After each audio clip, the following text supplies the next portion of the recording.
I love you, Allah.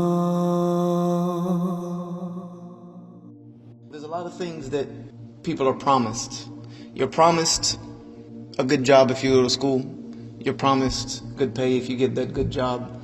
You turn on the TV, I don't know how many promises you might see a day. You're promised that if you sign up for this service, you'll get this month's free, and there's all kinds of promises that are delivered to people these days. And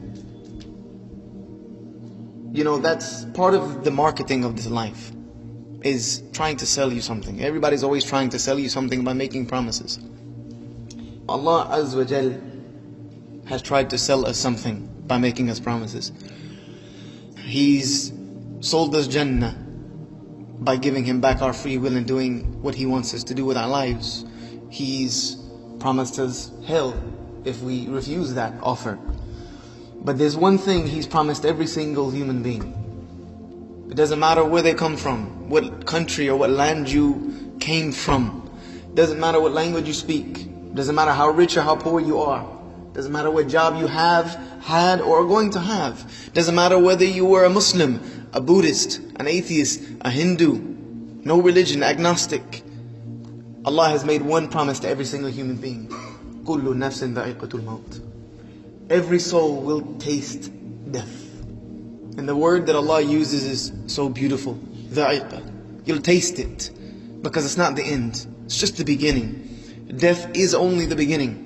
But it is a promise that Allah has made to every single human being, that you will end this little phase in this dunya, which means nothing. This dunya that in the eyes of Allah is not worth the wing of a mosquito.